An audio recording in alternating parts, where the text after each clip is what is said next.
આજના માતૃભાષા દિવસની ઉજવણીમાં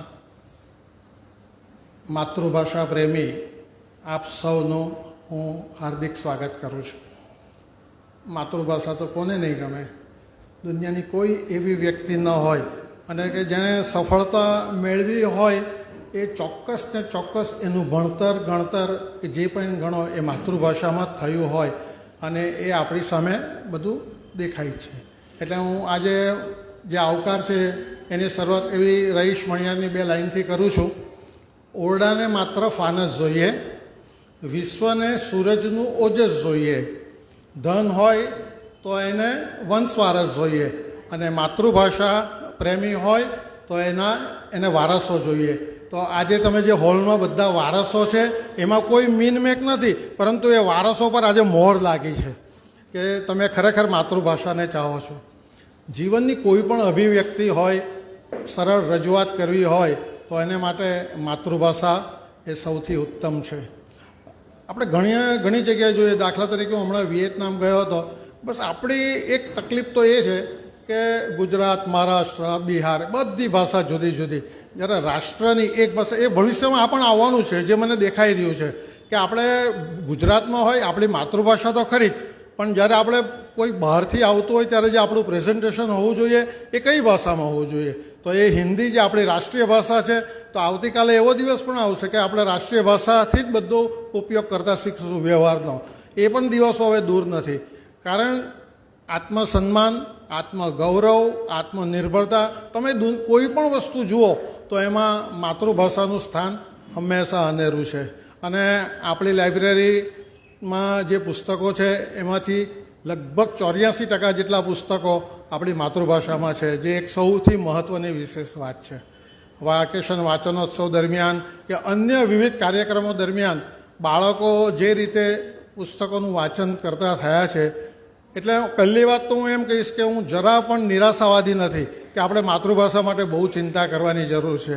કારણ મને સ્પષ્ટ એવું દેખાઈ રહ્યું છે કે માતૃભાષાનું ચલણ હવે ખૂબ વધ્યું છે. તમે અંગ્રેજી સ્કૂલમાં પણ જોજો કે બધી સ્કૂલમાં હવે માતૃભાષાને ફરજિયાત ધીમે ધીમે કરવામાં આવી રહી છે. એટલે આપણે જરા પણ એવી નિરાશા રાખવાની જરૂર નથી કે માતૃભાષા માટે બહુ ચિંતા કરવાની જરૂર નથી. હા, અવેરનેસ ખૂબ જરૂરી છે કે આપણા બાળકો ગુજરાતીમાં બોલે. અને આપણે ખરેખર નસીબદાર છીએ કે આપણા બાળકો આજે ઘરમાં જે કંઈ વાતાવરણ છે, ભલે ઇંગ્લિશ મીડિયમમાં બાળક હોય, પણ આપણે જ્યારે પણ જઈએ છીએ ત્યારે જોઈએ છીએ કે બાળકો ઘરમાં ગુજરાતી બોલે છે. અને એટલે જ આ ગુજરાતીની ભાષાનું મહત્ત્વ અને ગૌરવ જળવાઈ રહ્યું છે. અને લાઇબ્રેરીની તો એક પ્રમુખ ભૂમિકા પણ છે કે માતૃભાષા પ્રત્યેના આવા કાર્યક્રમો વારંવાર થતા હોવા જોઈએ.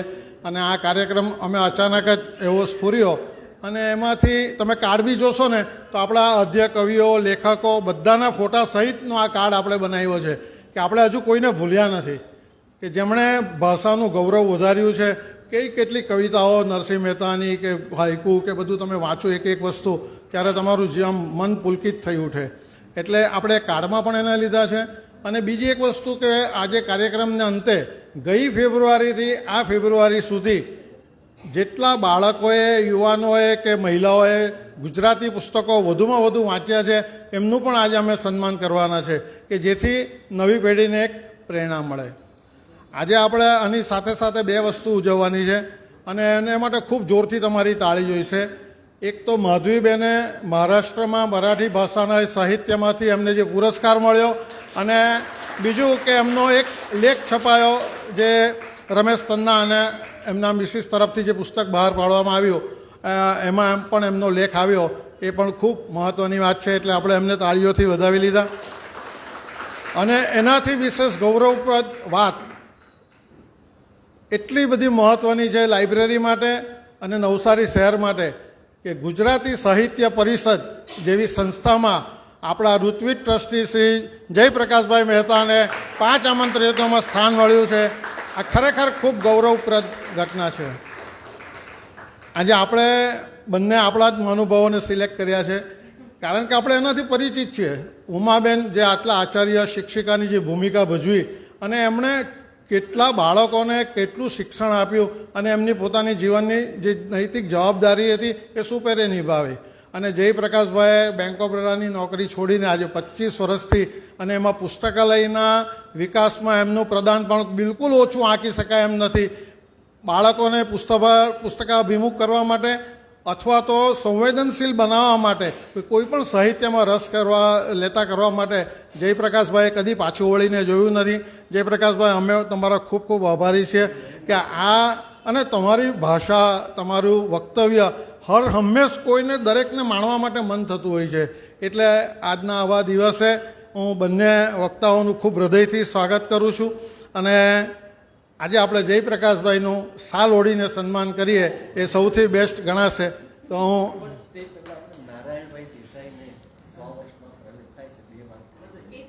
એ કરી દેજો તમે પહેલાં તમને તમારું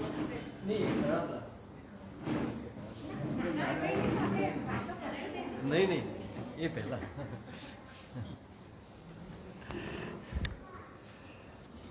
સોરી માગીને લીધું છે અમે માઇક, પણ કારણ છે એને માટે. નારાયણભાઈ મહાદેવભાઈ દેસાઈ ગુજરાતી સાહિત્ય માટે એમણે ખૂબ કામ કરેલું. તેમાં તેમનું 100મા વર્ષમાં પ્રવેશ છે. એટલે એમની વંદના વગર લાઇબ્રેરીમાં માતૃભાષાનો કાર્યક્રમ થઈ ન શકે. લાઇબ્રેરી સાથે સી રીતે જોડાયેલા, એ જ્યારે ગુજરાતી સાહિત્ય પરિષદના પ્રમુખ હતા ત્યારે એમને તીવ્ર ઈચ્છા કે ગુજરાતી સાહિત્ય પરિષદનું ફૂલ આખું અધિવેશન નવસારીમાં થાય. અમને વારંવાર બોલાવતા પણ હતા. તે ઉપરાંત વાંચે ગુજરાત, તે પણ ગુજરાતી સાહિત્ય પરિષદની દ્વારા થાય એ પણ એમની તીવ્ર લાગણી. એમણે પ્રયત્ન પણ ખૂબ બધા કરેલા. નહોતું થઈ શક્યું એ, પણ અધિવેશન થયું. અધિવેશનમાં આપણે ખૂબ જોડાયા. આપણી નવસારીની જ બીજી સંસ્થા બાનો ભીખુ સાહિત્ય પ્રસાર ટ્રસ્ટે કરેલી, પણ આખી ટીમ આપણી હતી. ફંડ એમનું હતું એમ કહીએ તો ચાલે. ખૂબ એમને પણ ખૂબ આનંદ થયેલો. અને તે નિમિત્તે એક પુસ્તક કરવું માતૃભાષા અંગે, અને એક પુસ્તક થયું ચાલો ગુજરાતીનું ગૌરવ વધારીએ. ખૂબ બધા એમાં એમણે ખૂબ બધા સૂચનો પણ કરેલા અને ખૂબ રાજીપો પણ એમણે વ્યક્ત કરેલો. આ પુસ્તક થયું ત્યારે અમારે માટે સંપાદનનો, આવા સાહિત્યના પુસ્તકનો સંપાદનનો મહાદેવભાઈને કે મને એવો અનુભવ નહોતો.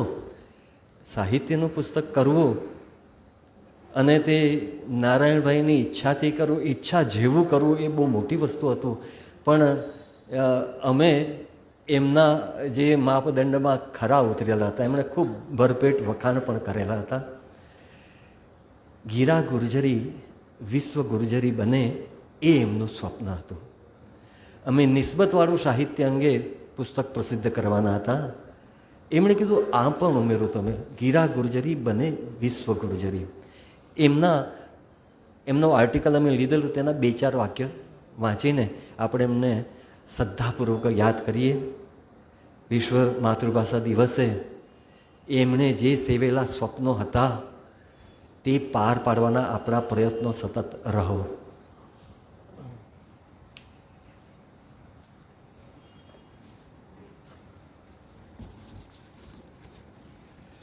ખૂબ સરસ એમનો આર્ટિકલ હતો, એક ગુજરાતીનું સપનું. એમણે જ ટાઇટલ આપેલું હતું. મારું સ્વપ્ન છે ગીરા ગુર્જરીને વિશ્વ ભાષાના આસને બિરાજેલી જોવાનો. એ આસન સુવર્ણ મંડિત કે રત્નજડિત નહીં હોય, માટીનું હશે.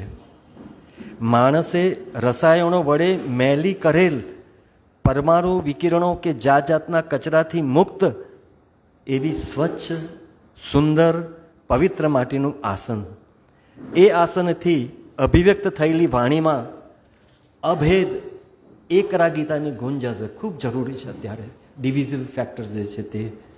એ વાણીમાં વિશ્વની તમામ વેદના, રાગ દ્વેષની, ઊંચ નીચની, મલિનતા અને કુટિલતાની, જાતિ, સંપ્રદાય, ફિરકા, વાડા, રંગ, લિંગ, પ્રાંત, રાષ્ટ્ર વગેરે ભેદભાવોની ઉત્પન્ન થતી વેદનાને સમાવવાની ચંદન સીડી અમૃતમય ક્ષમતા હશે.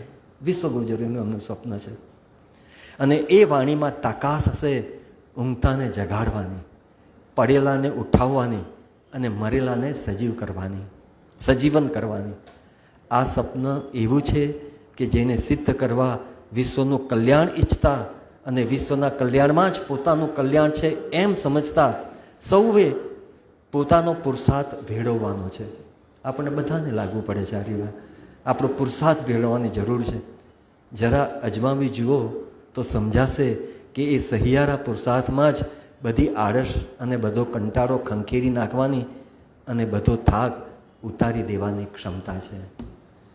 નારાયણભાઈ દેસાઈને આપણી શ્રદ્ધાંજલિ અને તે સાથે એક નાનકડું પ્લેજ જેવું લઈએ કે માતૃભાષા અંગે આપણે કામ કરતા રહીશું. Thank you. મહેશ કાકા તમે આવો, આપણે બે મળીને એમને સારો લાગે. આવો.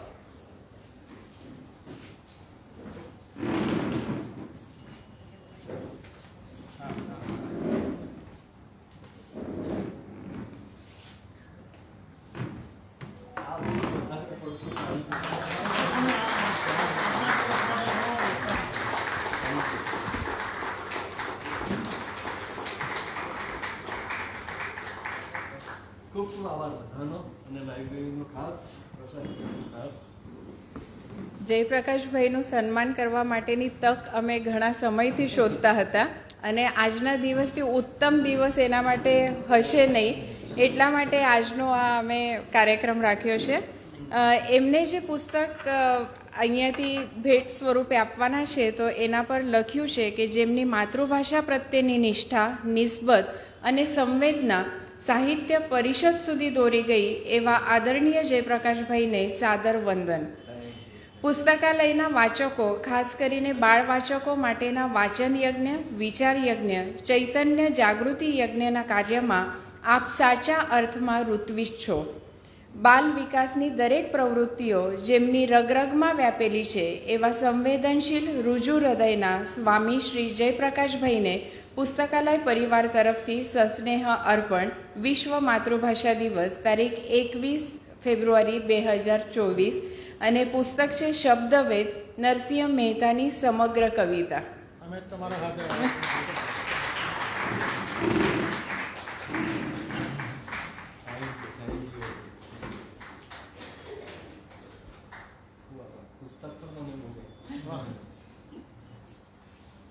આ પુસ્તકનો રસાસ્વાદ મણાવજો.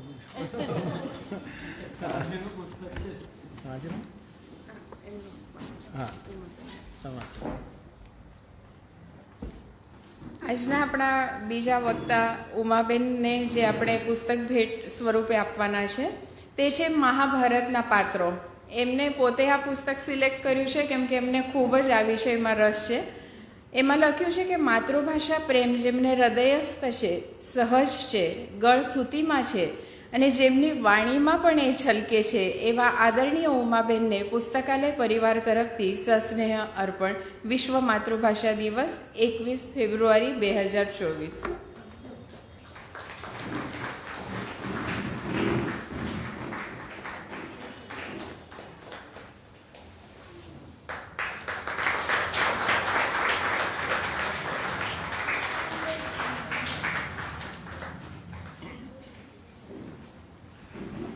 તો આપણે હવે આ ગોષ્ઠી શરૂ કરીએ અને ગીરા ગુર્જરીને વધાવીએ.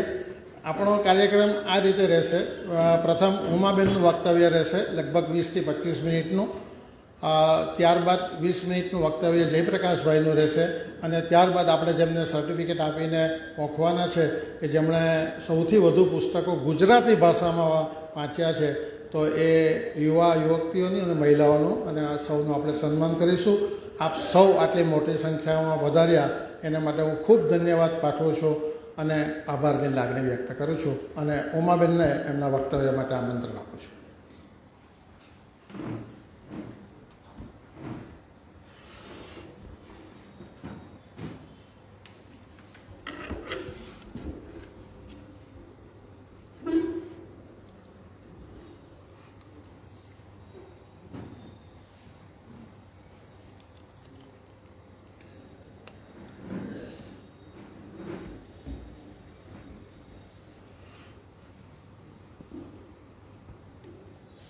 21 ફેબ્રુઆરી માતૃભાષા દિવસ. પ્રશાંતભાઈ, જયપ્રકાશભાઈ, માધવીબેન, આજના દિવસે મને અહીંયા તક આપવા માટે ખૂબ ખૂબ આભાર. અને એ આભાર સાથે હું મારી વાત શરૂ કરું. વિશ્વ માતૃભાષા દિવસની વાત કરીએ, એનું કંઈક મહિમાગાન કરીએ, કંઈ પણ કરીએ એ પહેલાં મને એમ થયું કે આજનો એક એવો દિવસ છે કે જે પાયાની વાત છે, એવી બે પાયાની વાતને એની ઉપર ફોકસ કરીને એ બે પાયાની વાત ઉપર કંઈક પ્રકાશ ફેંકીને હું મારી વાતની શરૂઆત કરું. માતૃભાષા માટે, માત્ર માતૃભાષા નહીં, વિશ્વની કોઈ પણ માતૃભાષા હોય તો એને માટે જે અગત્યની વાત છે, પર્ટિક્યુલરલી આપણા ગુજરાતી માટે પણ જે અગત્યની જે વાત છે એ બે વાત છે. એમાંની એક વાત, પહેલી વાત, એ ભાષામાં થતું સાહિત્ય સર્જન, જે આમ જનતા ઉપર, જે લોકોની ઉપર, પ્રજાની ઉપર ખૂબ મોટો ઇમ્પેક્ટ આપતું હોય છે. એટલે સાહિત્ય સર્જન એ સૌથી પહેલો મુદ્દો. બીજો મુદ્દો જે છે, જેના આક્રમણને કારણે આપણે ચિંતાતુર થયા છે, જે આક્રમણને કારણે અત્યારે ચર્ચાનો વિષય ગુજરાતી ભાષા બની ગઈ છે, એ જે છે એ હવે પછીની પેઢી જે ઊભી થવાની છે એના ભણતરનું માધ્યમ. એટલે ભણતરનું માધ્યમ જે અત્યારે ટ્રેન્ડ આખો અંગ્રેજી તરફ ચાલેલો છે, એ વિષયની વાત અને સાહિત્ય સર્જનની વાત, એ બે વાતને ચિંતા અને ચિંતન, અમે અમારા ઇન્વિટેશનની અંદર લખેલું છે, ચિંતા અને ચિંતનને હું મારી રીતે એ લઉં કે આવો પ્રશ્ન શું કામ ઉપસ્થિત થયો આપણી ભાષા સાથે, આટલી ગરવી ગુજરાતી ભાષા સાથે આ ઉપસ્થિત થવા માટેનું કારણ શું અને એનું નિવારણ શું. એ કારણ અને નિવારણમાં ચિંતા અને ચિંતન બંને વસ્તુ આવી જશે. સાહિત્ય સર્જનની વાત કરીએ તો વર્ષો પહેલાં આદિકવિ વાલ્મીકી રામાયણ રચતા પહેલાં બધું આખું પતી ગયું, રામનું યુદ્ધ થઈ ગયું, રામ અયોધ્યા આવી ગયા અને જે યુદ્ધ જીતાઈ ગયું, રામાયણ ત્યાર પછી રચાયેલું, આખું યુદ્ધ જીતાયા પછી રચાયેલું રામાયણ. ત્યારે વાલ્મીકી ઋષિ એના શિષ્ય ભારદ્વાજ સાથે ગંગા નદીની નજીક તમસા નદીના કિનારે એઓ સ્નાન કરવા ગયા. એ સ્નાન કરતા હતા, તે સમયે સ્નાન કરતાં કરતાં એમના અંદરથી એકદમ રોમાંચ થયો, ખૂબ આનંદની અનુભૂતિ થઈ. કારણ ક્રોંચ નામનું પક્ષી, ક્રોંચ એટલે સારસની પેટર્નનું એ પક્ષી આવે, એ ક્રોંચ નામનું પક્ષી એનું યુગલ નર અને માદા એની પ્રેમ ક્રીડા કરી રહ્યું હતું, પ્રેમાલાપ કરી રહ્યું હતું. અને એ પ્રેમાલાપનો જે સૂર હતો, જે ધ્વનિ હતો, પ્રેમનો સૂર હંમેશા મનને આનંદ જ આપે. અને એ રીતે વાલ્મીકી ઋષિને પણ એ અંદરથી એ સૂર રોમાંચિત કરી ગયો. ઋષિ ખૂબ ખુશ થયા, ખૂબ આનંદિત થયા.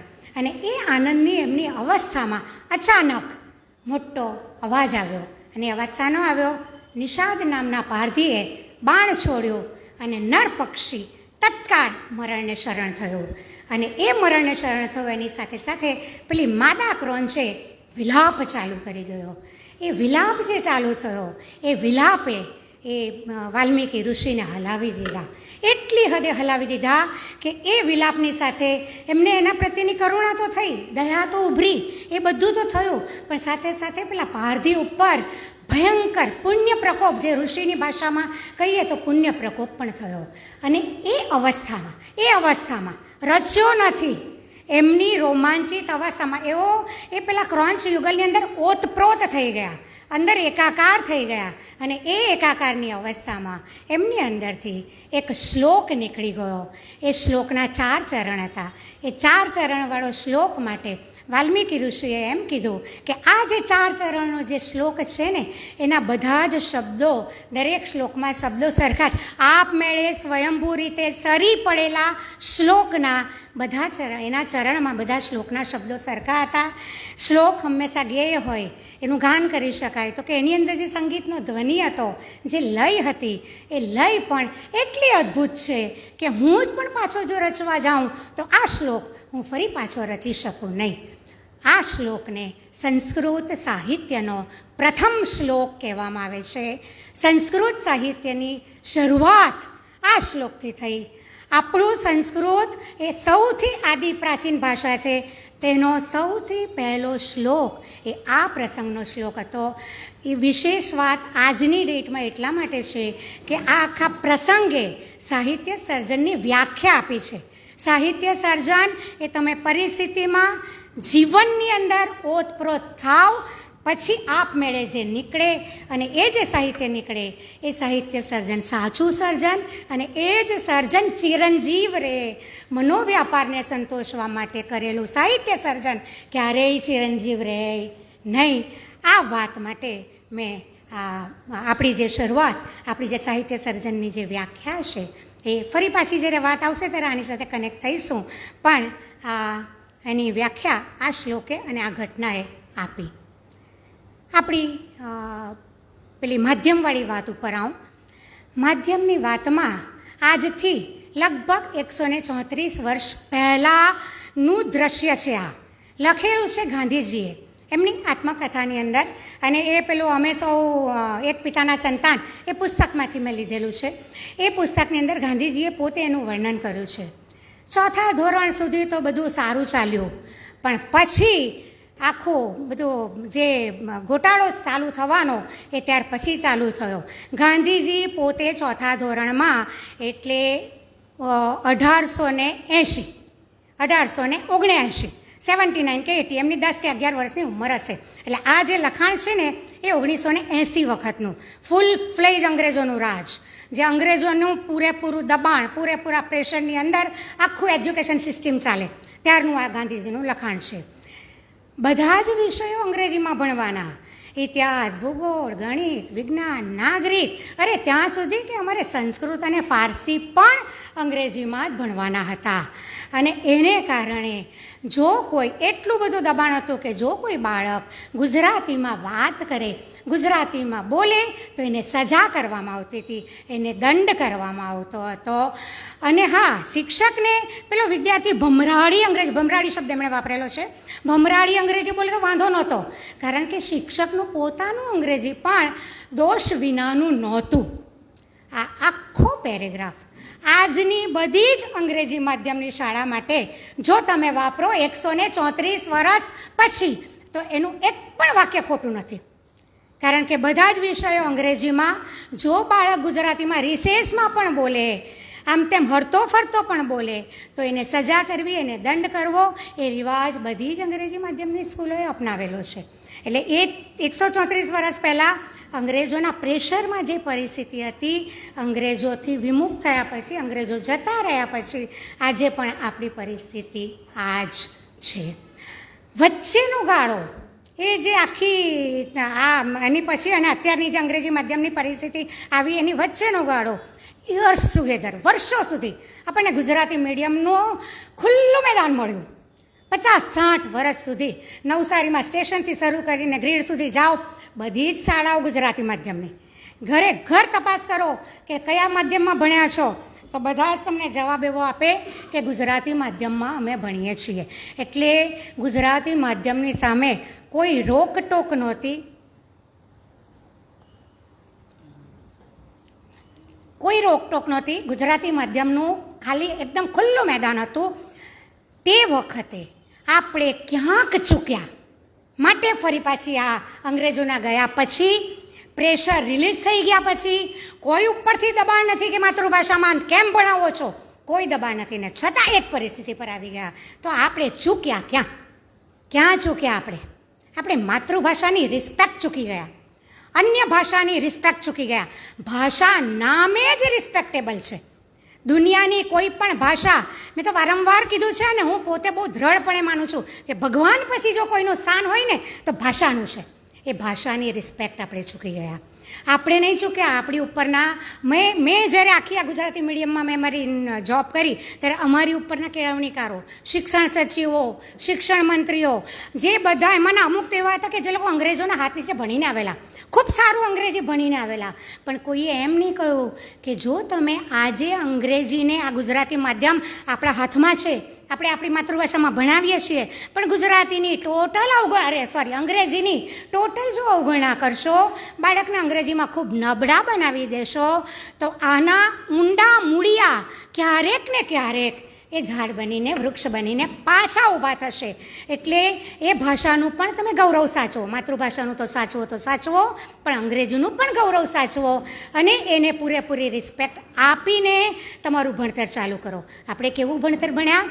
અમારા પ્રિન્સિપાલ અમે લોકો 45 પીરિયડનું ટાઈમ ટેબલ બનાવીએ અઠવાડિયાનું. એની અંદર એ 45 પીરિયડનું જ્યારે ટાઈમ ટેબલ બનાવીએ ને ત્યારે 10 પીરિયડ મેથ્સના, 9 પીરિયડ સાયન્સના, એસએસના 8, આમ કરતાં કરતાં ગુજરાતીના ભાગે કંઈક 3 આવે, ઇંગ્લિશને ભાગે 2 આવે, ભાષાને ભાગે પીરિયડ જ નહીં મળે. જે ભાષા એ તમારું સૌથી પાયાની વાત, તેને ભાગે તમારા ટાઈમ ટેબલની અંદર એનું વજૂદ જ નહીં મળે. વજૂદ ન મળે તો ત્યાં સુધીનું, હવે તો એ વસ્તુ બંધ થઈ, પણ વચ્ચે તો એવી હતી કે તમારું અંગ્રેજી તમારું બહુ વીક હોય, 10મા સુધી તમે નીટ કરી શકો ને તો સરકાર એમ કહે કે તું અંગ્રેજી છોડીને બીએ થઈ જાય, વાંધો નથી. અંગ્રેજી છોડીને હિન્દી લઈને પણ બીએ થવાતું હતું. ન આવડે તો શીખવું, ભાષાને શીખવવાને બદલે છોડીને નબળા થઈને પણ જવા માટેની છૂટ આપણને આપી દીધી. આપણે ન તો તે વખતે ગુજરાતીનું રિસ્પેક્ટ શીખ્યા, ન તો અંગ્રેજીનું.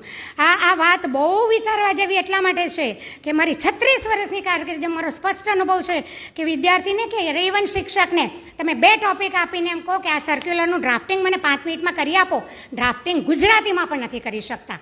એ ગુજરાતીમાં જો ડ્રાફ્ટિંગ ન કરી શકે BA MA થયેલો માણસ, તો અંગ્રેજીમાં તો કરે જ ક્યાંથી? સવાલ જ નથી. એના બસ કી બાત હી નહીં હે. જો ગુજરાતીમાં તમારાથી ડ્રાફ્ટિંગ ન થતું હોય તો તમે અંગ્રેજીમાં કેવી રીતે કરો?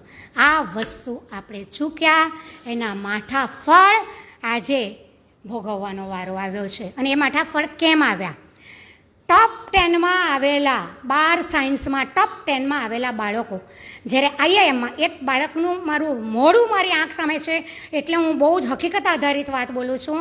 IIM અમદાવાદની IIMમાં એડમિશન મળ્યું. IIMમાં એડમિશન મળ્યા પછી એ બચ્ચું એટલું બધું હોશિયાર, બધી રીતે પહોંચી વળે એવું. એને જો પૂરેપૂરી અંગ્રેજી શીખવી હોત ને તો એ કડકડાટ અંગ્રેજી બોલતો એ છોકરો હોત, પણ આપણે એને સ્કૂલમાં શીખવી નહીં. પરિણામ એ આવ્યું કે ત્યાંથી એડમિશન પામીને જ બાળક જ્યારે ત્યાં ગયું ત્યારે બધા ગ્રુપ ડિસ્કશનમાં, સમૂહની ચર્ચાની અંદર એનાથી અંગ્રેજી ન બોલાયું એટલે એ બાળક ડિપ્રેશનમાં, એણે છોડી દીધું ને SVR એન્જિનિયરિંગ કોલેજમાં એડમિશન લઈ લીધું.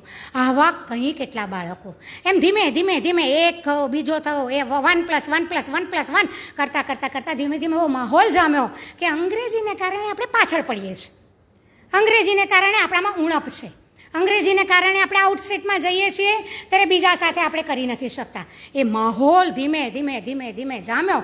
એ માહોલમાં 4 જેન્યુન હતા અને દેખાદેખીમાં માહિર એવા ગુજરાતીઓએ 40 બીજા ઉમેરી દીધા અને એનો સૌથી મોટો લાભ લીધો ધંધાદારી સ્કૂલ ખોલવાવાળા બિઝનેસમેને. સૌથી વધારે લાભ લીધો એ લોકોએ. બધી ધંધાદારી સ્કૂલો ખોલી નાખી, અંગ્રેજી મીડિયમની એવી ખોલી નાખી કે પેલા જરૂરિયાતવાળા, જરૂરિયાત વગરના, જેણે કંઈ કરિયર બનાવી છે તે હોય ના હોય, બધા અંગ્રેજી માધ્યમમાં ચાલ્યા. આજે પરિસ્થિતિ એવી છે કે એ બચ્ચું નથી પૂરું ગુજરાતીનું, નથી પૂરું અંગ્રેજીનું. એને એની માં પણ કહે છે તો કહે છે બેટા ઝાડ ઉપર ક્રો જો કેટલો સરસ છે. એ ઝાડ ઉપરના ક્રોથી વાત આવે છે. તું રીડ કરી દે, રાઇટ કરી દે, લર્ન કરી દે.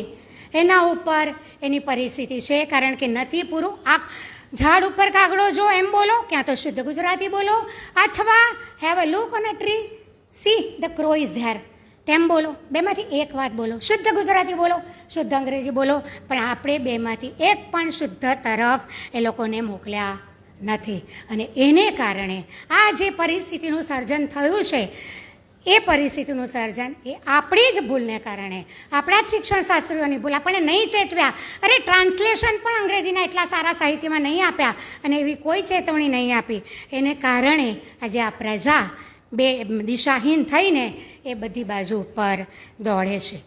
આ જે વાત છે ને એમાં અંગ્રેજીનું ચૂક્યા અને માથાફળ ભોગવવાનો વારો આવ્યો, સહી લીધું આપણે. હવે ગુજરાતી ચૂકીએ છીએ. બાળક ગુજરાતી નહીં શકે અને માં બહુ ખુશ છે કે મારું બચ્ચું તો અંગ્રેજીમાં જ વાત કરે, એને તો ગુજરાતી આવડતું જ નથી અને બોલતો જ નથી. ને અમે પણ કહીએ છીએ કે તું અંગ્રેજીમાં જ બોલ, તારો વટ તો અંગ્રેજીમાં જ પડવાનો છે. વાલીઓ કહે છે તો જમાના સાથે ચાલવું તો પડે, મારા છોકરાની પ્રગતિ અટકી જાય એટલે અંગ્રેજીમાં તો હોય ચાલવાના જ. એ માઠા ફળ આપણે ભોગવ્યા. અથવા ભોગવવાની શરૂઆત છે. રિપેરેબલ નથી એવી પરિસ્થિતિ નથી, થઈ શકે એવી વાત છે. એ માઠાફળ તો આપણે કદાચ ભોગવીએ ને, આજે વાત કરીએ, પણ જો ગુજરાતીના માઠાફળ ભોગવવાનો વારો આવ્યો ને તો નહીં સહન થાય. માનું ધાવણ બંધ થાય ને, બચ્ચું કદી ગ્રોથ ના કરે. માતૃભાષા એ માની જગ્યાએ છે, અને માતૃભાષાને જો તમારે છોડવાનો વારો આવ્યો તો કદી આપણે એને સહન ન કરી શકીએ. એટલે આપણો જાગ્યા સિવાય અને ઊભા થયા સિવાય આપણો છૂટકો જ નથી. આને માટેનો ઉપાય શું? બહુ બહુ બહુ જ વિચારીને 4-1 વર્ષ પહેલાં આખી આ બધી ચર્ચાની અંદર જે વાત હતી એમાં વિચારીને એક ઉપાય બહુ મને સ્પર્શી ગયેલો ઉપાય છે. એ ઉપાય હું તમારી સમક્ષ આજે શેર કરું. એનો ઉપાય શું બતાવ્યો છે? આખા ગુજરાતમાં 100 મોડેલ સ્કૂલ બનાવી દો. કોની? ગુજરાતી માધ્યમની. 100 મોડેલ સ્કૂલ ગુજરાતી માધ્યમની બનાવો. એ 100 મોડેલ સ્કૂલ તમે જે ગુજરાતી માધ્યમની બનાવો છો એને આંતરરાષ્ટ્રીય કક્ષાની સુવિધાજન્ય બનાવો. એને માટે ઉદ્યોગપતિઓને કહો કે તમે આગળ આવો. બહુ બધા ઉદ્યોગપતિઓ અંગ્રેજી માધ્યમની બનાવી છે તો આ પણ બનાવી શકે. ઉદ્યોગપતિઓને કે તમે આગળ આવો, NGOને કે તમે આગળ આવો અને આવી 100 મોડેલ સ્કૂલ બનાવો, આંતરરાષ્ટ્રીય કક્ષાની સુવિધા આપો. એની અંદર ખૂબ વ્યવસ્થિત કક્ષાનું જેને ભાષાની રિસ્પેક્ટ આપીને ભણાવેલું. રિસ્પેક્ટ આપી હું વારંવાર બોલું છું ને, એનો એક ચોક્કસ અર્થ સાથે બોલું છું. એમને રિસ્પેક્ટ શબ્દ નથી બોલતી. જો ચાન્સ મળે તો હું એ રિસ્પેક્ટ શબ્દનો અર્થ તમને કહીશ. એ રિસ્પેક્ટ આપી એને ગુજરાતી, એને અંગ્રેજી અને ત્રીજું સંસ્કૃત 3 ભાષામાં માહિર કરો. એટલા માહિર કરો કે ગુજરાતી મીડિયમમાંથી નીકળેલું બચ્ચું પણ કડકડાટ અંગ્રેજી બોલે. વાલીને બીજું કંઈ નથી જોઈતું. એને તો એક જ વસ્તુ જોઈએ કે મારું પૂરું અંગ્રેજી બોલતું થાય, બસ. એ ગણિત અંગ્રેજીમાં ભણે કે એની સાથે એ લોકોને બહુ નિસ્બત નથી, બહુ લેવા દેવા નથી. એ લોકોને તો બોલતું થવું જોઈએ.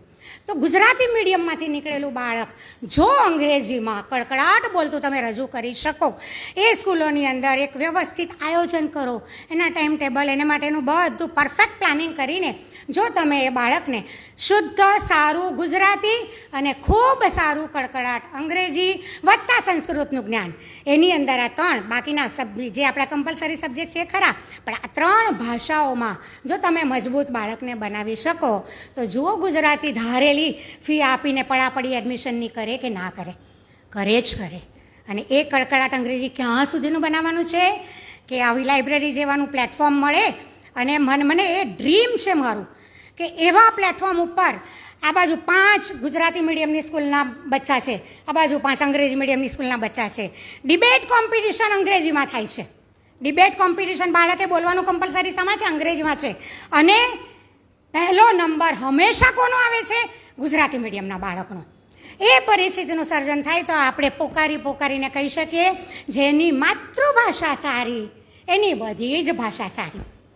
જેનો માતૃભાષા ઉપરનો કંટ્રોલ સારો, જે માતૃભાષામાં ઊંડું ઉતરીને અભ્યાસ કરી શકે, એને અંગ્રેજી પણ આવડે, એને ફ્રેન્ચ પણ આવડે. ને મારી દીકરીનો અનુભવ છે, એને જર્મન પણ એ 2 વર્ષની અંદર બધા આમ ચકાચોન થઈ જાય એટલું સારું જર્મન પણ બાળક બોલી શકે. પ્રોવાઇડેડ જરૂરિયાત શાની છે? એનું ગુજરાતી અનિશુદ્ધ હોવું જોઈએ અને ગુજરાતી પ્રત્યેની રિસ્પેક્ટ હોવી જોઈએ. ફરી પાછી હું પેલી વાત કરી દઉં, રિસ્પેક્ટ એટલે શું? મને શેઠજી માટે રિસ્પેક્ટ છે હું આમ ક્યારે કહી શકું? અમે જ્યારે વાત કરીએ ત્યારે એમનું ગમતું હોય, એમના લાઇક ડિસલાઇક જોઈને હું એમની સાથે વાત કરું. એને નહીં ગમતી વાત હું શું કામ કરું? કોઈને રિસ્પેક્ટ ક્યારે આપો? તમે તે વ્યક્તિ સાથેની ગમતી વાતો કરો. ભાષાનું પણ એવું જ છે. ભાષા માટે તમે 10 વાર એમ બોલો, હું સાંજના ફરે આવ્યો, ચાલો સાંજના મળીએ. આજ સવારે ટાટા ગર્લ્સમાં હતા ત્યારે મેં આજ ઉદાહરણ આપ્યું કે સાંજના મળીએ એમ કહો.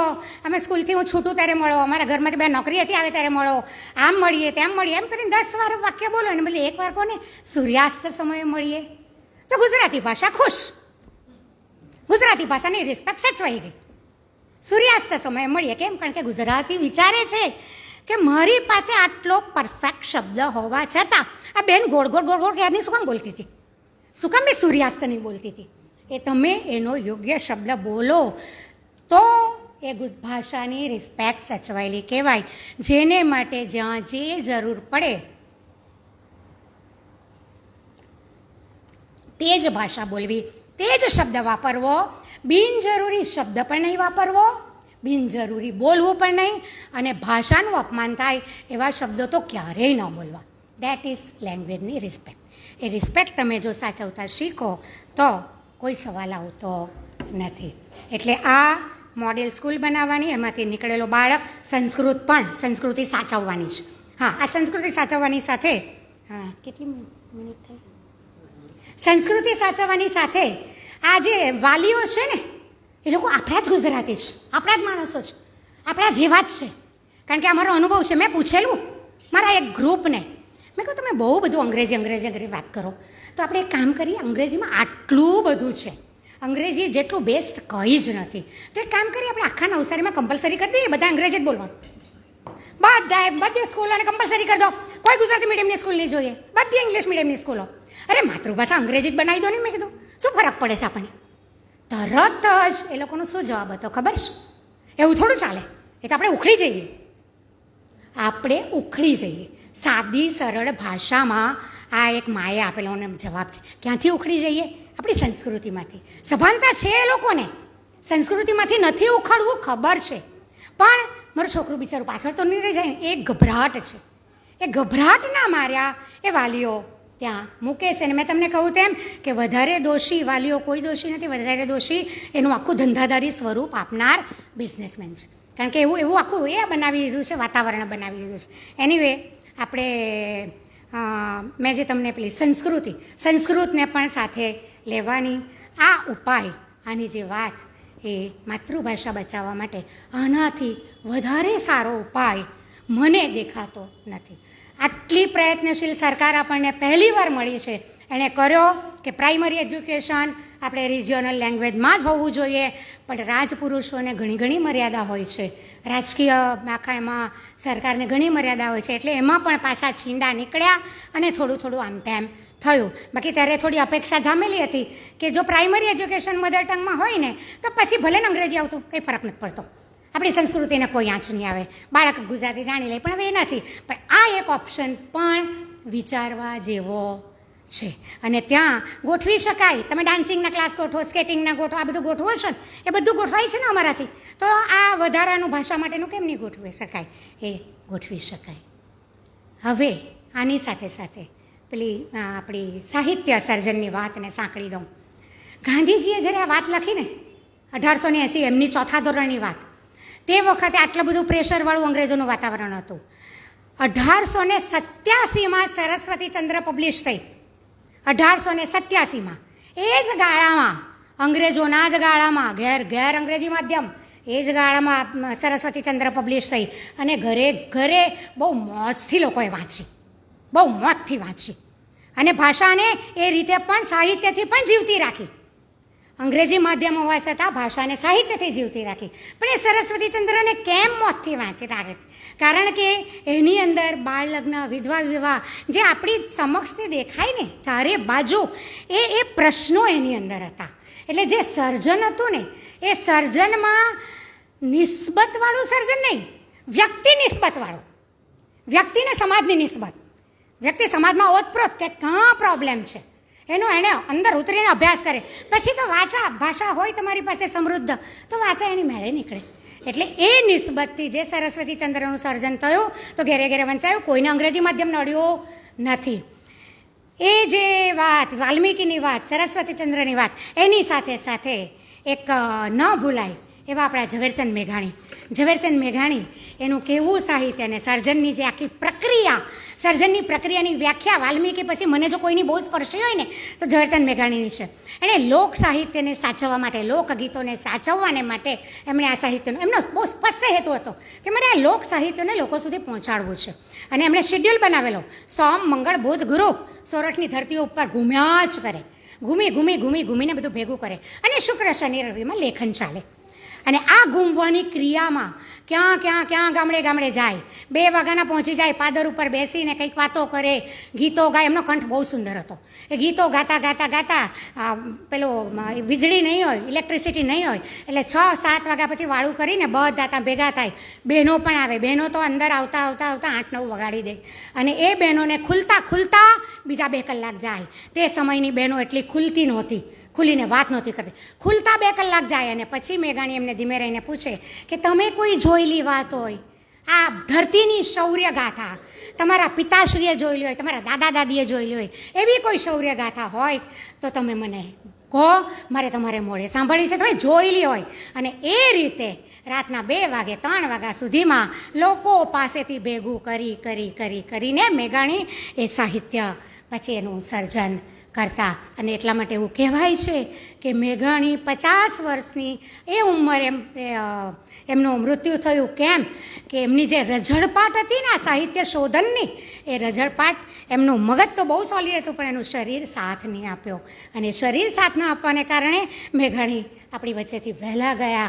આ કેવું કહેવાય, માણસ ફના થાય ને ખાલી પેલા લશ્કરના ત્યાં સરહદ ઉપર જ નહીં ફના થાય, સાહિત્ય માટે ફના થવાવાળો ઝવેરચંદ મેઘાણી આપણો. અને એટલે 125 વર્ષ પછી સોના વાટકડી રે કેસર ઘોડિયા અત્યારે આટલા નવા ગરબાની વચ્ચે બી સોના વાટકડીને કોઈ આંચ આવી નથી.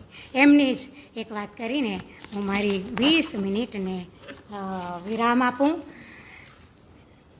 આપણી આ જ્યારે સાંઈરામ દવેના મોડે મેં જ્યારે સાંભળેલું ને, આપણે ઝવેરચંદ મેઘાણીની એ ત્રાળ પાડીને ઊભો રહેજે, ગીરના કૂદતા ઊભો રહેજે, એ કોણ ગાય છે? 14 વર્ષની ચારણ કન્યા, જોબનવંતી ચારણ કન્યા, ડાંગ ઉછાળતી ચારણ કન્યા. કોને કઈ જગ્યાએ? તો કે સાવજ ગરજે, ગીરના કાંઠે કેસરી ગજરે, વનરાવનનો રાજા ગરજે, ઐરાવતનો હરી ગરજે ને મોફાળીમાં તેલો ગરજે. બહુ જ સરસ કવિતા છે ચારણ કન્યા. જ્યારે સાંભળો આ ચારણ કન્યા માટે મેં મારી દીકરી જર્મની છે ને, મેં એને કહેલું, મેં કહ્યું દીકરા કોઈ પણ ભાષામાં ભણતું હોય ને, અંગ્રેજીમાં હોય, ફ્રેન્ચમાં હોય, જર્મનમાં હોય, ગમે તે મીડિયમમાં ભણતો જો તે ગુજરાતી હોય ને, તો ચારણ કન્યા સાંભળીને જો ઊભો ના રહે તો આપણે એ થઈ જવું ચેલેન્જ છે. Thank you very much.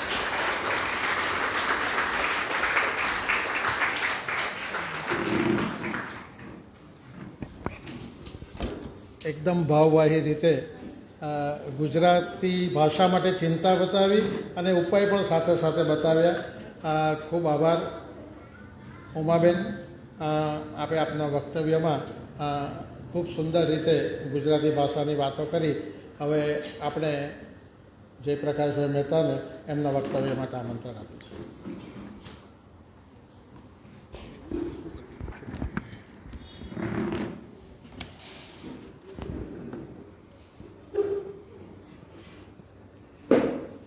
માતૃભાષાના અમારા બાળકો,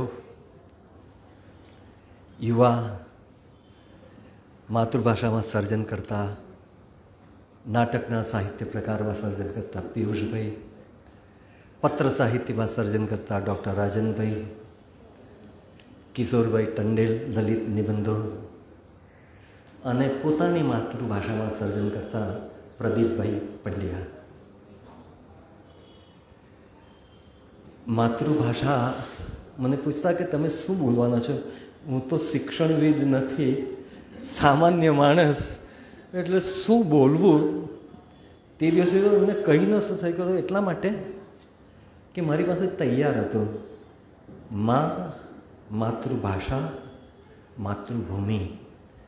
નારાયણ કોલેજનું સેતુ નામનું એક મેગેઝિન નીકળે, વાર્ષિક એન્યુઅલ રિપોર્ટ. તેમાં એ વિશે મેં એક આર્ટિકલ લખેલો, તે હું વાંચી કાઢીશ એવું મને હતું. આજે શોધવા ગયો તો મળ્યું જ નહીં. અને જે મુસીબત સર્જાય, હવે શું કરવું? પછી આ બુક હાથમાં આવી, ચાલુ ગુજરાતીનું ગૌરવ વધારીએ, જેનું સંપાદન અમે કરેલું. હું થોડો ભૂતકાળમાં પણ જતો જઈશ, એટલા માટે કે ખૂબ માતૃભાષા, માતૃભાષા માટે સમસંવેદનશીલ આપ સૌ.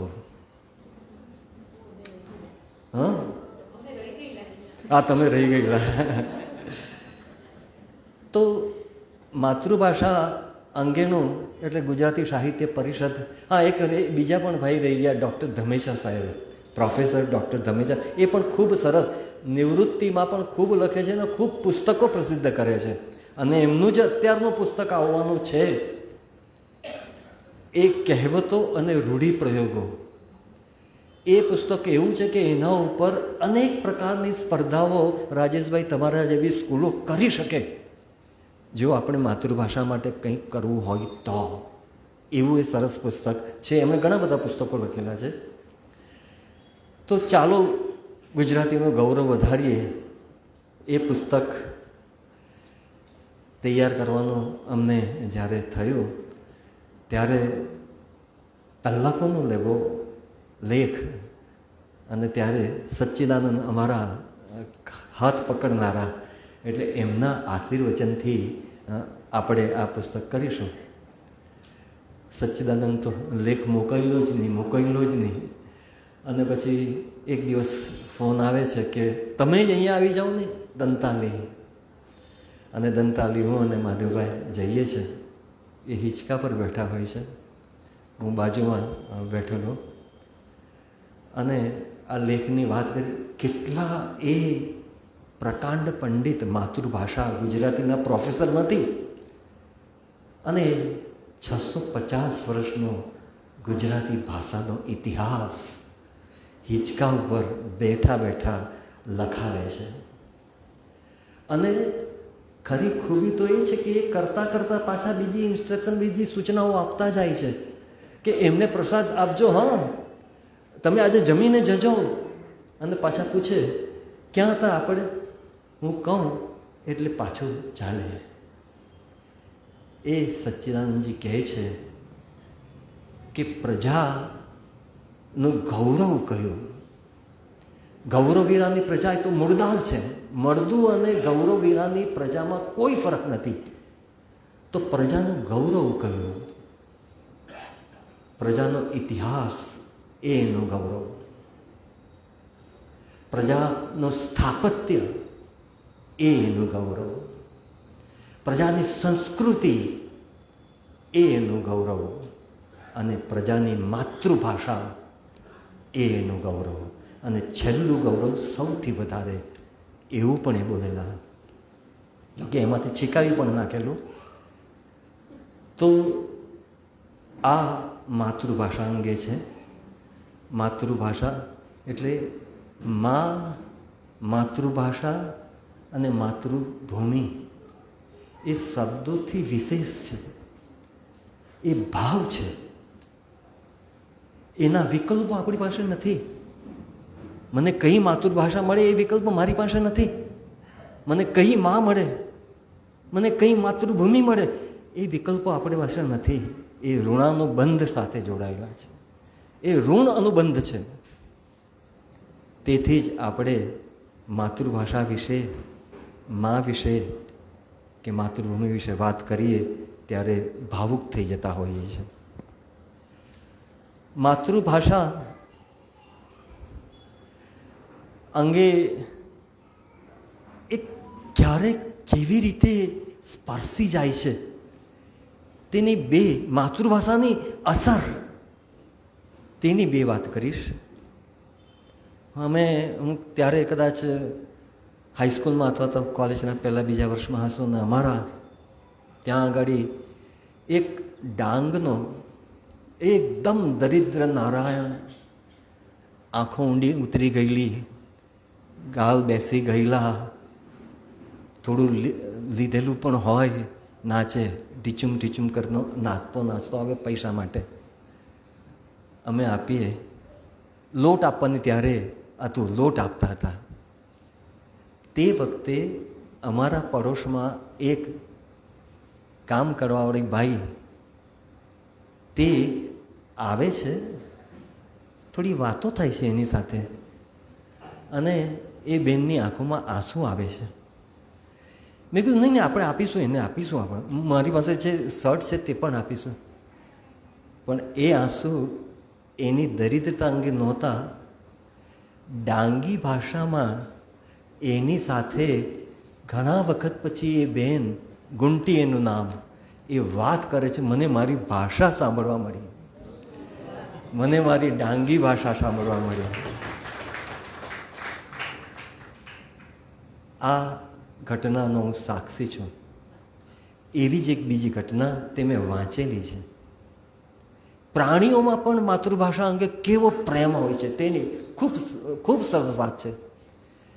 વર્ષો પહેલાં, સદીઓ પહેલાં રિંગલિંગ સર્કસ નામનું એક અમેરિકન સર્કસ હતું. તેમાં દામુ ધોત્રે નામના આપણા પૂનાના એક રિંગ માસ્ટર અમેરિકામાં એ સર્કસ ફરે અને એક વેળા દામુ ધોત્રેને ભારત આવવાનું થયેલું. ત્યારે વિમાનો નહોતા એટલે સ્ટીમરમાં આવવું પડે. સ્ટીમરમાં જવાનું એટલે ખૂબ સમય થાય. દામુ ધોત્રે હાથીઓ પાસે કામ કરાવતા હતા. ઇન્ડિયન હાથી, બધા ભારતીય હાથીઓ અને આફ્રિકન હાથીઓ. એની સાથે હિન્દીમાં વાતો કરે, ઓર્ડર બધા હિન્દીમાં આપે. દામુ ધોત્રે ઇન્ડિયા, ભારત આવેલા હતા અને એ હાથી ધીરે ધીરે એનું મગજનું સંતુલન ખોતો જાય છે. ખૂબ એ હાથીઓના ટોળામાં, એટલે સર્કસના હાથીઓમાં સૌથી શાંત, સૌથી સમજુ અને સૌથી આજ્ઞાપાલક એવો એ હાથી હતો. ધીમે ધીમે એનું સંતુલન એવું જતું રહે છે. સર્કસના જે વેટરનરી ડૉક્ટર તે ખૂબ દવા કરે છે, પણ એના ઉપાય બધા કારગત નીવડતા નથી. અને એવો નિર્ણય લેવાય છે કે આવતીકાલે એને ગોળીએ દેવો. હવે આ રીતે કોઈને પણ નુકસાન કરી શકે છે, કોઈના જાન માટે ખતરારૂપ બનેલો છે, એને ગોળીએ દેવો પડશે. મેનેજરને પણ નથી ગમતું, વેટરનરી ઓફિસરને પણ નથી ગમતું, પણ શું થાય? રાત્રે વેટરનરી ડૉક્ટર મેનેજર પાસે જાય છે અને કહે છે કે સાહેબ મને 2 દિવસ આપો, મને 2 દિવસ આપો, આપણે એક પ્રયોગ કરીએ. મેનેજર આપે છે. મેનેજરને પણ નથી ગમતું ગોળી દેવાનું. અને એ વેટરનરી ડૉક્ટર અમેરિકાના તે શહેરના એક હિન્દી ભાષી 2 માણસોને પકડી લાવે છે અને એ માણસોને કહે છે કે તમે આ મારા હાથી સાથે હિન્દીમાં વાત કરો. હાથીની સાથે લોકો હિન્દીમાં વાત કરે છે. ધીરે ધીરે શાંત પડી જાય છે. માતૃભાષા આ છે. પરદેશમાં સ્થાયી થયેલા મેં જોયું છે, આ પણ મારું, એટલે હું એનો સાક્ષી છું.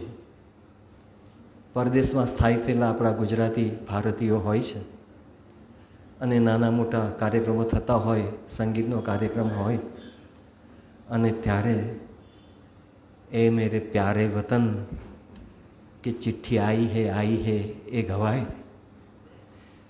ત્યારે લગભગ બધાની આંખો ભીની થઈ જતી હોય છે. બધાની આંખો ઇનવેરિએબલી બધાની આંખો સજળ થઈ જતી હોય છે. માતૃભાષા આ છે. માતૃભાષાને આપણે જાળવવી જોઈએ, એ માટેના પ્રયત્ન થવા જોઈએ, એ માટે આ કરવું પડે, એ પણ એક પ્રકારની શરમ છે. બીજા કોઈ દેશમાં એવું નથી. પ્રાથમિક શિક્ષણ બધે જ પોતાની માતૃભાષામાં જ આપવાનું. એક આપણા બહુ મોટા વૈજ્ઞાનિકે ત્યાં આગળના ગયેલા કોન્ફરન્સમાં ને પૂછ્યું, એને સમજ જ ના પડી. વોટ એ એમ જ કરે કે શું પ્રાથમિક શિક્ષણ માતૃભાષામાં નહીં? એમ એ માની નહીં શકે. પ્રાથમિક શિક્ષણ તો માતૃભાષામાં જ હોવું જોઈએ. એનો એક દાખલો જર્મનીમાં દક્ષિણ ભારતનું એક દંપતી આઈટી પ્રોફેશનલ્સ ત્યાં સર્વિસ કરે. નાનો બાળક પછી મોટો થયો અને એને શાળામાં દાખલ કરવાનો સમય આવ્યો. શાળામાં લઈને જાય છે એની મમ્મી. એના પેલા મેડમ હતા તે પૂછે છે, ઘણી બધી પૂછે છે અને કહે છે કે 1 વીક પછી તમે આવો, આવતા અઠવાડિયે તમે આવો. 1 વીક પછી પાછા જાય છે અને ત્યારે એ આચાર્યબેન કહે છે કે આ બાળકને માટે એની ભાષામાં શીખવી શકે એવા શિક્ષકની અમે ખૂબ તપાસ કરી, પણ અમને કોઈ મળી નથી શક્યું. તમે જો તમારા બાળકને અહીં શિક્ષક તરીકે ભણાવશો તો અમે તમને વેતન આપીશું.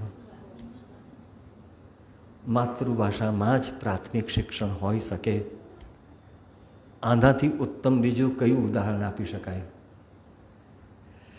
તો માતૃભાષાની વાતો એમણે જે કીધી, તો કેમ વિમુખ થઈ ગયા આપણે? આપણી માતૃભાષા પણ, ગુજરાતી પણ, બધી જ આપણી ભારતીય ભાષાઓની જેમ સંસ્કૃતમાંથી ઉતરી આવેલી છે. પહેલાં સંસ્કૃત પ્રચુર હતી, ધીરે ધીરે પર્શિયન અને ઉર્દુ અને હવે અંગ્રેજી ખૂબ બધા શબ્દો ભેગા થતા ગયા. શબ્દો આવે એ જરૂરી છે, પણ આવી રીતના ઉપયોગ થાય જે ઉમાબેને કીધું તે શરમજનક છે. કેટલીક વાર એવું બનતું હોય છે કે આપણને ખૂબ સરસ લાગે એ શબ્દ અને તરત જ અપનાવી લેતા હોઈએ છીએ. એટલો બધો સરળ હોય છે. સોરી, ક્ષમસ્વ, મેં, એ કદાચ એનો સંસ્કૃત છે એ તો ભારે પડે, પણ માફ કરશો એ પણ બોલી શકાય.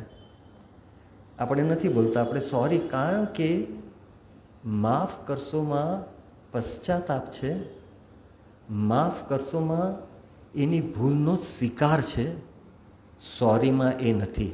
એ કહેવા ખાતર કહેવાયેલું છે, સોરીમાં એ નથી. આપણે એમ જ કહી દઈએ છીએ. માતૃભાષા નો કેમ આ રીતનો એને ધીરે ધીરે એ પ્રભાવ વિહીન કેમ થતી ચાલી?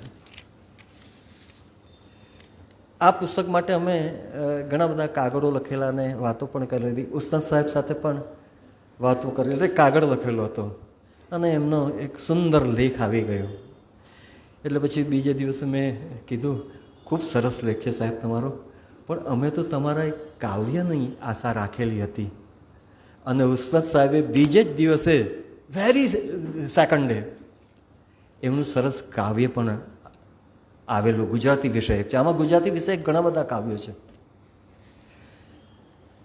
એ ઉસ્તાદ સાહેબ લખે છે કે આ અંગ્રેજીને કારણે, એટલે શા માટે આવી દુર્દશા કે જનસમૂહ સાથે જોડાયેલી ન રહી શકે. દેવભાષા આપણી તે પણ વિદ્વાનોની ભાષા બની રહી, વિદ્વાનો જ બોલે. જનસમૂહ સાથેનું એનું જે તાદાત્મ્ય હોવું જોઈએ તે ન રહ્યું, અને જનસમૂહમાં ની ન રહી, તેથી જનસમૂહમાંથી મળતા પોષણ પણ એને ન મળ્યું, અને તેથી ધીરે ધીરે એ આપણી માતૃભાષાની આ હાલત થઈ છે. ગાંધી યુગ પહેલાંનો યુગ, ગાંધી યુગ, એટલે આપણે પ્રજાથી વિમુખ થઈ ગયા. ખાસ કરીને સાહિત્યકારો, સર્જકો પ્રજાથી ખૂબ વિમુખ થાય. ગાંધી યુગમાં એવું નહોતું. ઝવેરચંદ મેઘાણીની વાત કરી કે બીજા એટલે આપણા કોયા ભગતની કડવી વાણી સુંદરમ, એ બધા જળ સાથે જ સંકળાયેલા હતા, મૂળ સાથે, જળ સાથે સંકળાયેલા હતા. ત્યાર પછીના યુગમાં, અનુગાંધી યુગમાં એ તૂટી ગયું. અને તેનું કારણ શું? બહુ સરસ ઉસ્તાદ સાહેબે લખેલું છે કે આપણે પશ્ચિમ તરફ જોતા ગયા. આપણે આપણી બધી પ્રેરણા, આપણે આપણા બધા નવા આઈડિયાઝ પશ્ચિમમાંથી મેળવતા ગયા. અને પશ્ચિમ તો ભોગવાદી, અને પશ્ચિમે તો ત્યારે કહેતું હતું God is dead, God is dead. અને આપણા ભગતજી મોટા કવિ તે પણ લખે છે, એક અડે એકો ઈશ્વરને છેકો. પશ્ચિમનું આંધળું અનુકરણ સાહિત્યમાં ખૂબ જબરજસ્ત થયું. એટલું બધું કે શિક્ષણવિદો પણ પશ્ચિમના જ બધા મૂલ્ય તો ન કહી શકાય એને, આદર્શો પણ ન કહી શકાય, પણ એ જ બધું આયાત કરતા રહ્યા. અમે એક સંસ્થા સાથે જોડાયેલા છે, તેમના નામ આપું તો પણ મને વાંધો નથી. સંજીવભાઈ શાહ, મારે એમની સાથે ખૂબ વાતો થયેલી. ઓએસિસ કરીને સંસ્થા, મહાદેવભાઈનો ખૂબ વિચાર મને એમની સાથે સાંકળવાનો. મેં માધવભાઈને કીધું કે મને બિલકુલ વાંધો નથી, ખૂબ સરસ છે.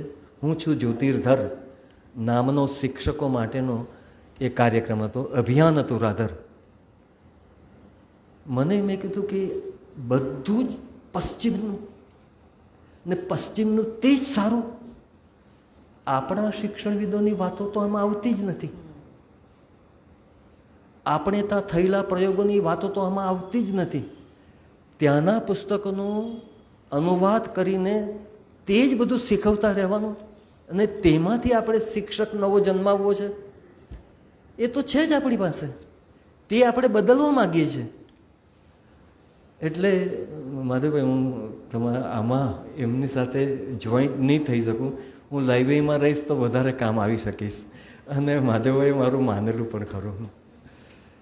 પછી ભળે ભારતમાં પણ અમે જવાના હતા, ન થઈ શક્યું. તેની વાતો નથી કરતો, પણ માતૃભાષા અંગે નાના નાના વ્યક્તિઓ કેટલું મોટું કાર્ય કરે છે તે એક દાખલો તમને આપું. માતૃભાષાનું ગૌરવ વધારીએ. અમદાવાદમાં રહેતા નાથાલાલ દેવાણી,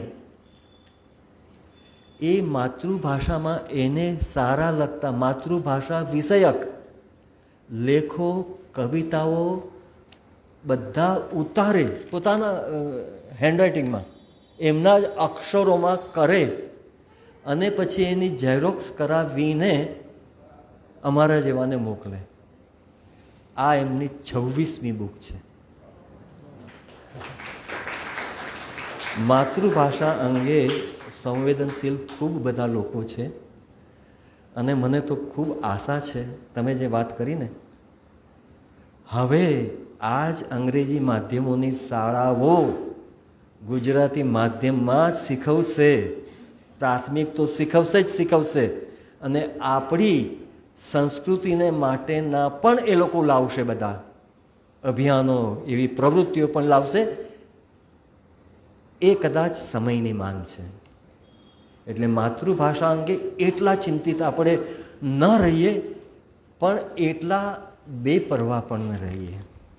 કામ તો ખૂબ કરવું પડશે. નવસારીમાં શું થયું? નવસારીમાં પહેલાં R.H. પટેલ સાહેબ હતા, પછી doctor Maganbhai Patel homeopathy doctor હતા, અને એ લોકો ભેગા મળીને નવચેતન સાહિત્ય મંડળ, અને આપણા એટલે ચંદ્રકાંતભાઈ પંડ્યા પણ હતા. હા હા, બસ હું પૂરું કરું છું. એ નવચેતન સાહિત્ય મંડળ ચલાવતા હતા. પછી બાનો ભીખુ સાહિત્ય પ્રસાર ટ્રસ્ટ પણ ચાલતું હતું. તેના મારફતે સાહિત્ય પ્રસારની ઘણી બધી પ્રવૃત્તિ થતી હતી. એ પણ અત્યારે સુસુપ્ત અવસ્થામાં છે. ગુરુમિલન પાક્ષિકી અમારા પુસ્તકાલયનું પણ માતૃભાષા માટે અને સાહિત્ય સર્જન માટે થતી એક પ્રવૃત્તિ હતી. અત્યારે બધું બંધ પડેલું છે.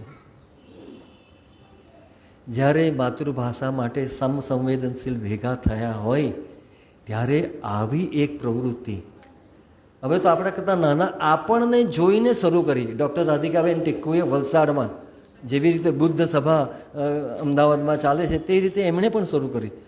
અને આપણે સૂતા રહીશું? કંઈક કરવું પડશે. એટલે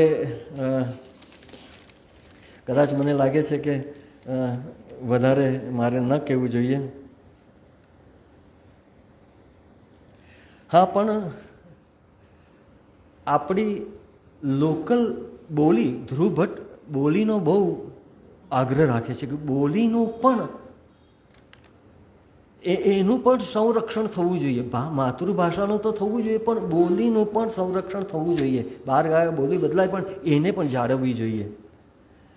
ઉમેશભાઈને ખબર છે આપણી દક્ષિણ ગુજરાતની ટિપિકલ ગામડાની અનાવિલ ભાષામાં એક વ્યક્તિ લખે છે એના બાળપણના સ્મરણો, એ સચવાવું જોઈએ. મને એવું લાગે છે ખૂબ સરસ લખે છે પ્રભુભાઈ મિસ્ત્રી, એ સચવાવું જોઈએ.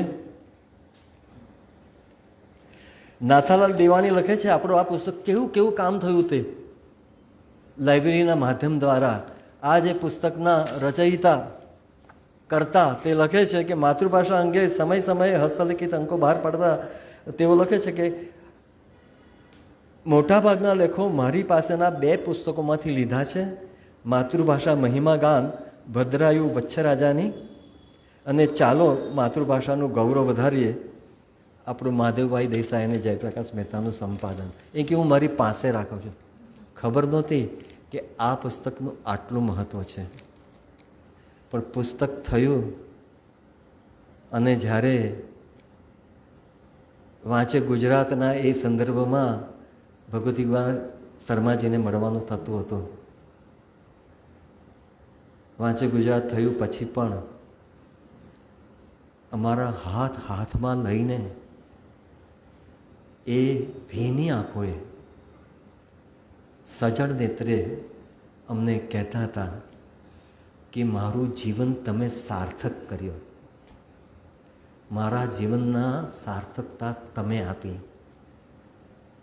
લાઇબ્રેરી માટે ઉચ્ચારેલા આ ખૂબ સુંદર શબ્દો છે.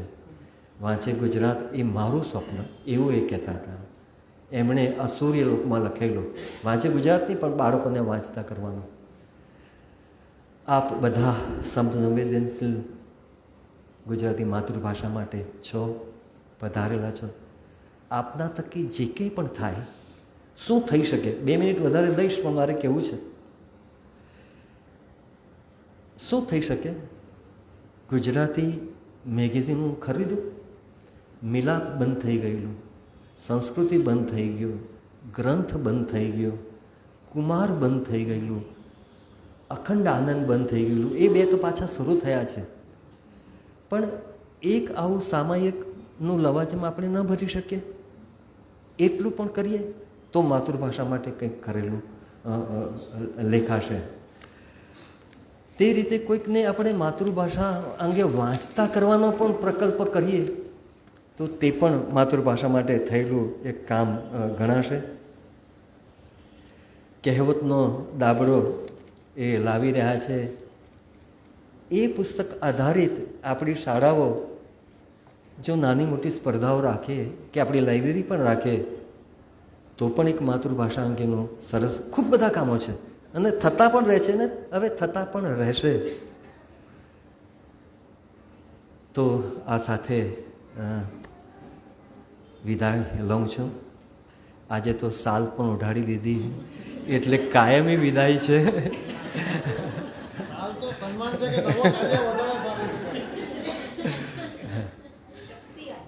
હા, મને અહીં હૂંફ તો છે ખૂબ બધી. લાઇબ્રેરીને પણ આ બધાની ખૂબ હૂંફ છે અને મને તો છે જ. એટલે અમારી બીજી જે ટીમ બનેલી છે ને ખૂબ મોટી હૂંફ છે. આપની વચ્ચે અહીં ઉપસ્થિત થઈને માતૃભાષા અંગે 2 શબ્દો કહેવાની જે મને તક મળી તે માટે આપ સૌનો ખૂબ ખૂબ આભાર. Thank you very much.